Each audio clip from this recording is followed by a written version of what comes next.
Well, there's no better time than now to get green. Did you know our environment can have some serious side effects on our health? Did you know that we carry some sort of metals in our body and that lead can cause chronic illness?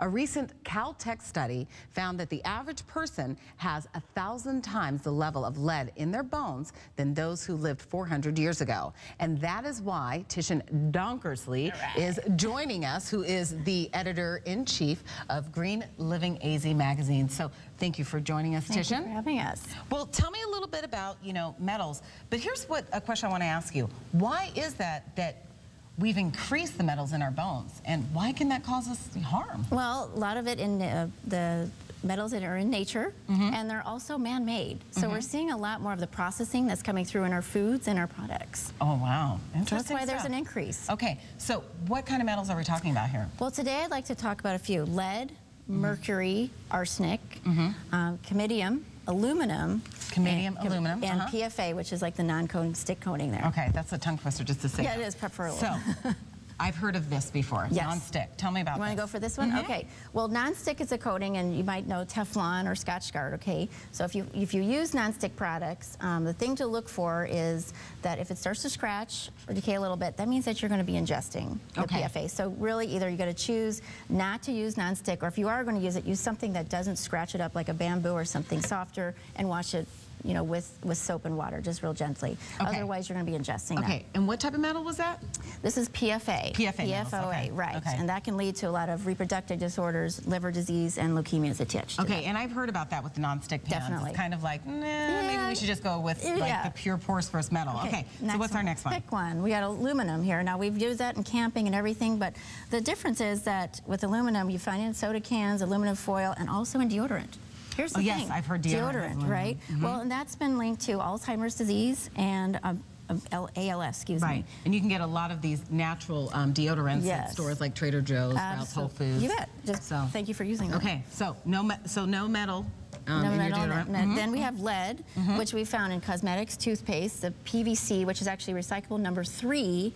Okay, so if you use that, or if you're recycling, that's number 3 to note, and that we found that it suppresses the immune system. If you have too much lead, and you've probably heard of lead toxicity, and people and children actually have found that learning disabilities or seizures can be linked to lead. Well, yeah, I know that sometimes when you buy a house, you have to sign a form saying that you're aware that this home that was built before 1970s has lead in it, too. It could be in your water, too. Right, so you really want to avoid that. Exactly. Okay. And so then we have mercury, which you've heard the whole fish thing. There are fish that actually have a higher concentration of mercury, so I'll just list a couple. Is tuna one of them? No, that's not the highest. It's not the highest. So I'm just going to focus on the highest, which is grouper, marlin, orange roughy, swordfish, shark, and mackerel. So those are kind of things you want to kind of look for, and that's a link to kidney failure. One other place is in contact lens solutions. So really? Yes. Oh, I better watch it because I wear contacts.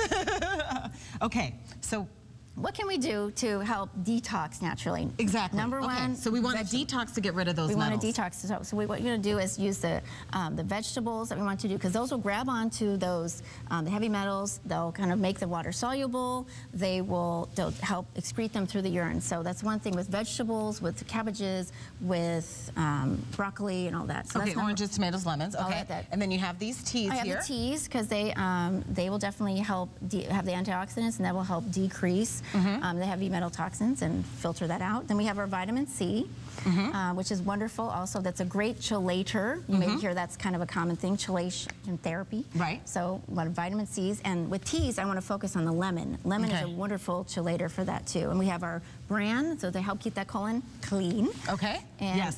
Fiber, and garlic, which is actually a protectant of the white and red blood cells, and that helps out a lot to clean all that, and cilantro. So a lot of different things to help detox your body from metals. Actually, it's pretty much kind of the way we should be eating. Also, exercise is one of those recommended ways to get rid of lead. So, Tishin, thank you so much. Some really good advice. And also, one other thing, we should make sure to read the labels on the products that we buy. So, thank you for joining us. And Tishin also has a great recipe for detoxing that will be posted on our website. It's a smoothie. So, you can always find that information. Also, whenever you take anything, always make sure to check with your doctor, especially when it comes to detoxing. We'll have a link on our website. Just go to abc15.com, and right there you will see the lifestyle tab, and there you'll see the Smart Family section. And you can pick up a free copy of Green Living magazine at Whole Foods and AJ's.